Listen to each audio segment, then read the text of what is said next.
Mombasa is famous for its sandy beaches and majestic palm trees that spring from the ground and tower over everything around them.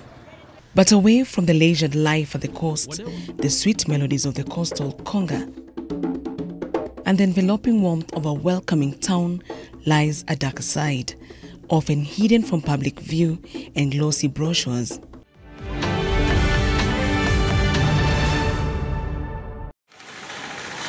In the alleys and back streets of this coastal gem live thousands resigned to the gloomy life of drug addiction.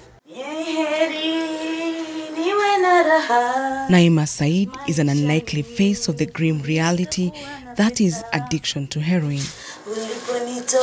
Her pathway into this world followed a well-written script that started off through affairs of the heart. A love dalliance with a drug-den lover led her down this treacherous path. She bonded with her partner over heroin. It was her way of showing him that she trusted him, that she liked him, and would walk to the sunset with him. And I knew it's this man calling me back with his free heroin. But it wasn't just free heroin, it was free poison, free death passport. That man was like, okay, he knew he was using me, but his words, it was like he was helping me. So rather than going out and struggle on the road and the streets with the cold, I'd rather be with the drug baron so he could use me when he wants and he could give me heroin. So I stayed with that man for 5 years. Naima's story would probably have turned out different had she not had such easy access to a banned substance. Yet here at the coast, where the blue waters of the Indian Ocean give way to undulating hills, chalk-white villas, drugs are some sort of a common currency. Then the supply reduction, it is out of our hand, because if we say this is the targeted area and we are not maybe focusing on it, us as a community, we are working on the demand reduction. And we've been having a lot of voices because heroin is not planted in Kenya, but it's available. It is easier today to buy heroin in the streets of Mombasa than to buy sugar from a supermarket. Despite its easy availability, chasing down the next fix for women is still a tall order and costs more than just money. With women drug users, unlike their male counterpart, that will hustle and get money for their next fix meaning their next usage of heroin. But for women it was very difficult for stealing or running around. So they had to, the most stigmatizing part was selling their body, because they had to exchange sex for a sachet of heroin. So on a day they will tell me like I have to have like multiple sex partners, but an average 6 partners per day, they'll even be forced to sleep with like 10. It's 200 per one sachet, and one sachet is not enough for a day. I have to get like 5 to 6 sachets a day for me to satisfy myself or cure myself for that day. The next fix could be the last. At that time I was like I would say half dead, half alive. I was sick. I was like, you could look at me and get scared. My skin changed, everything. According to the World Health Organization, almost 11 million people inject drugs globally, and 2 out of every 10 people who inject drugs are women. While data on heroin users in Kenya is limited, the United Nations Office on Drugs and Crime has warned that heroin addiction appears to be on the rise in the country, particularly along the coast, and women are increasingly getting hooked. The National AIDS and STIs Control Program estimates the number of women who inject drugs in the country at about 2,405. More ominously, about 15% of all people who inject drugs in the country are women. That is an interesting piece of information because drug abuse has traditionally been regarded as a preserve for wayward boys and confused men.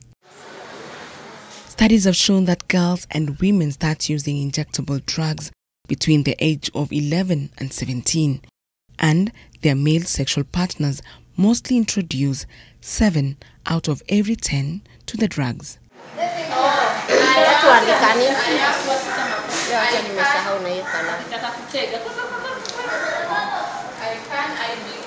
Desperate for solution, some women are slowly walking the shameful yet courageous journey from the darkness by joining support groups such as these at the Mewa Rehabilitation Center.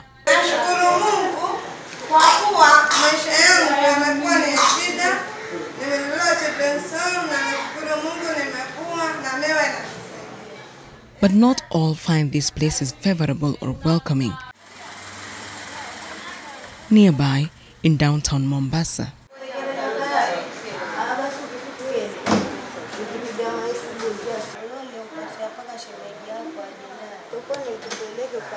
at the outreach center, a new strategy is luring women addicts to seek the much-needed rehabilitation and other health services. And that strategy is in the form of a salon, which also doubles up as an outreach center. They used to wait for us to reach out to them at their hotspot, which at times is hard. So that is why I came up with the idea of the beauty corner. So far we've seen a bigger uptake of services because they're not only coming there to beautify themselves, but as they come, we also encourage them to access clinical services. Once in a month, we have different gynecologists who are willing to come talk to them for free or even to screen them for free. Naima Said, who is now a recovering addict, has been on methadone treatment for 5 years now and the first female client at this center, which earned her the coveted 001 title. The only other person who answers to that title is Mombasa Governor Ali Hassan Joho. Naima is tasked by the organization to run the activities at the salon, and through her, more female drug addicts have come to the clinic to seek rehabilitation services. I start looking for clients, those who have come to hospital to get free meals. I look for the girls who are addicts and I call them and I talk to them. I advise them, you know, I want to show you something beautiful. Would you like to see? Oh, sure, I would like to see. I come in a tricky way so that you can at least feel what I'm trying to make you feel. So I take you and I take you to the bathroom, give you a soap, just take a shower, and then you come out and you see what's happening. You're too beautiful to be wasting your life. So why don't you start mad? Why don't you go to a clinical officer there and see your status? Why don't you do this and that? And I actually, it happens. I don't know how magical it happens. We find a client and she joins MAT. 34-year-old Elizabeth Sarah is on methadone treatment as well and has been coming to the outreach center for more than 3 years now in her quest to break the shackles for addiction. Siku nyingi tulikuwa tukikuja tunapata services zingine, lakini services za urembo ilikuwa hakuna. So ni kitu ambacho ni kipya kwa macho yangu. Kama mimi recover nikitoka hapa nikiwa nimejirembesha, nikienda hata katika field liko maskani yetu, nikifika wale wenzangu ambao ni waraibu, nikiwaelezea ukienda reach out kuna salon unaweza tengenezwa bure. So inawapatia motisha mtu kuja kutengenezwa. Naona kama yani anatamani pia yawe kama mimi. Wengi wanatamani venye huwa hawajui atafanyaje. So imesaidia kwa sababu mtu akisikia hivyo anakuja kwa urahisi. Kwa kutufanya pia sisi tujue hatujatengwa na jamii, ambapo tutaweza kujitokeza kwa wingi na pia itakuwa ni rahisi sisi kujiweza kujibadilisha. Maana yake saa hizi mtu akiangalia kwenye kioo akijiona mbadilika, anachukua naibu kutoka kule nje na kuanza kufanya tena yale mambo alikuwa akifanya. Kwenye street kuoga ni shida, kukula ni shida, kuvaa ni shida. So ongeza kulinganisha saa hizi na venye nilikuwa wakati ule, kuna tofauti kubwa. Kwa sababu kama huyu ndio alikuwa pia wangu, ndio alikuwa akinifuata kule maeneo, yeye mwenyewe hata saizi akiniangalia unaona anaweza shika kichwa changu, lakini ilikuwa huwezi kushika hichi kichwa, hizi nywele haziangaliki. The makeover at this beauty corner at the center gives them hope and uplifts them. Mimi nilivutiwa na waraibu kulingana na ukiangalia pale chini, kama si dadako basi ni rafiki yako, ni mtu wako wa karibu. Ukiangalia wale wanaokwenda kule chini wengi pia educate alikuwa ni wanaume. So nikajitolelea kuwa mimi mwanamke niweze kuwasaidia wale dada zetu kule chini wapate kuonekana kama wao ni wanawake kama vile sisi, kwa sababu wengi ukiangalia wako na watoto na wanaishi nao maeneo. Ukiangalia ni msichana mrembo amesoma lakini yuko pale chini anadharaulika. Here, the active users who are still injecting drugs are also given syringes and needles through a partnership with the National AIDS and STI Control Program as a way to reduce HIV infection among users. Needle and syringe program is one of the HIV prevention package under the WHO, UNAIDS and UNODC.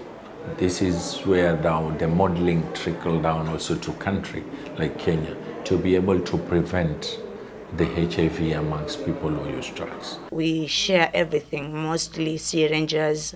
At that time, we were not supplied with a lot of syringes. We used to go to the chemist and buy for ourselves. Some other chemists did not sell for us, others did, so it was difficult to get a new injection. You know, Coast General Hospital is the nearest hospital that is in our town. So there is a dump place where they dump their syringes, which they are already used. So we go there and collect those syringes which are used, and we washed them just with clean water, and we continue. Yeah. And also they're like in drug dens, people like, when I use mine, I hide it somewhere and I go.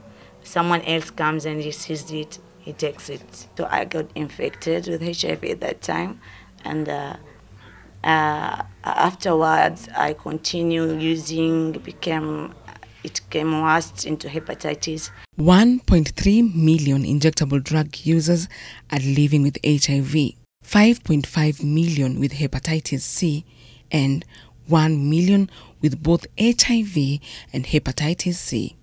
Women are 2 times likely to get infected with HIV than men. The vicious cycle of use still poses a challenge, as majority of these women who are bound to their male sexual partners sometimes lack access to the much-needed services. Some of them are beaten. They are told not to talk to a stranger or someone else. They're not, with issues of testing, especially TB, hepatitis, HIV. It's worrying. So how did you test without me? Or how did you? So those are the things will be asked. And some of them will be told not to go into treatment. They can be denied. That's we now have small interaction with session. And worst of all, if one of them is positive, the disclosure becomes so hard. So if it's the women now to break that to a male counterpart with the tradition and cultures and taboo, it's like you're going out now. At the salon and away from the domineering relationships, the women are free and can easily access these services without fear. Because we have encouraged them to do family planning. We've provided them with different family planning options. And they have really accepted that. So most of them will go for family planning. So it has reduced the incidence of pregnancy, unwanted pregnancy. Pregnancy and motherhood for these female users have posed a danger for their young ones.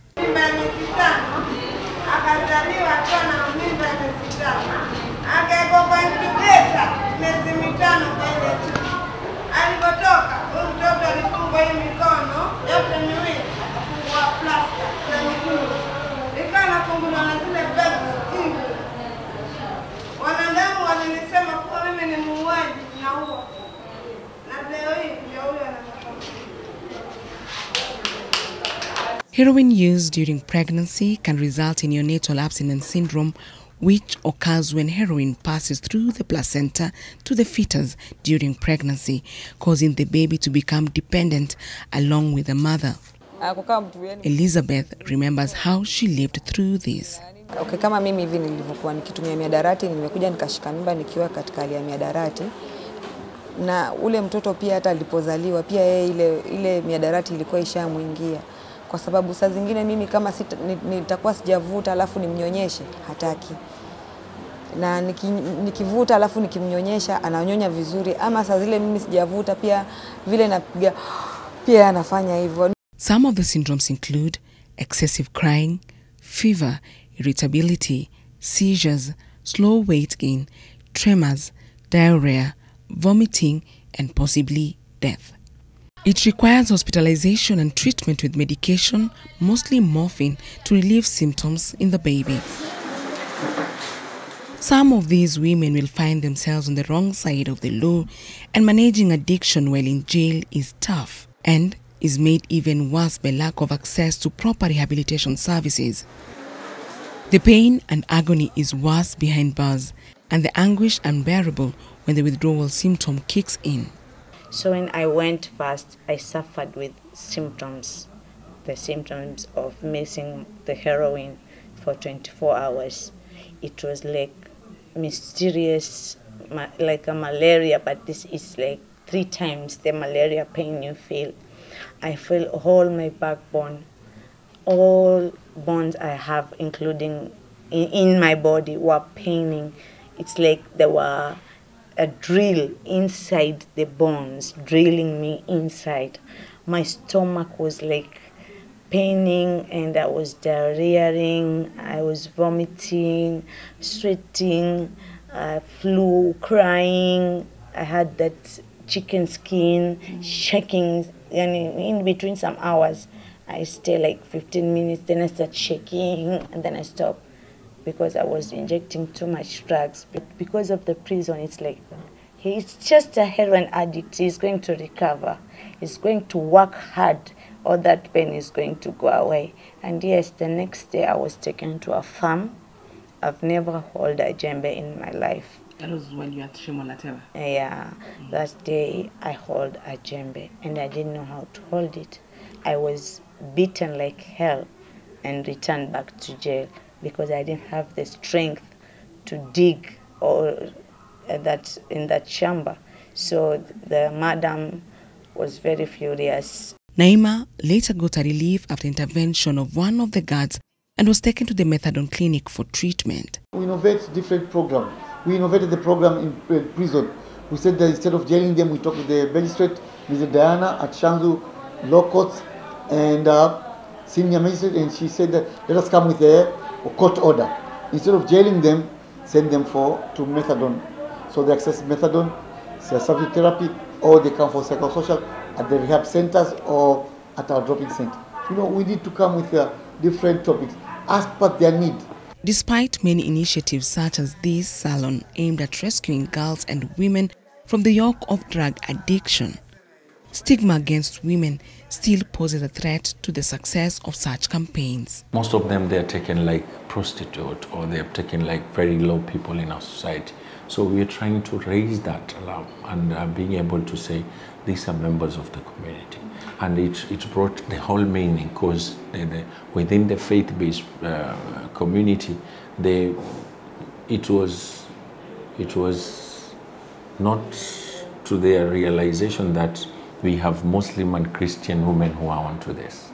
They thought, I don't know what they were feeling, or they thought it's male only.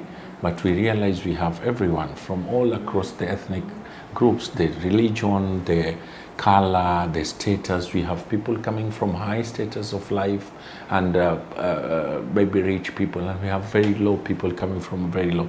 So we have cut across everyone. With every new coat of polish on these women, every brush stroke through their hair, they get renewed hope of cleaning up their past and stepping out refreshed and renewed.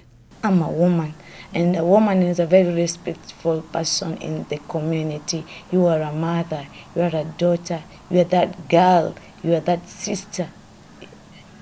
You know, you play a big role.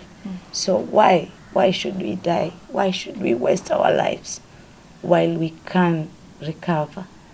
Eunice Omolo, NTV, Mombasa County.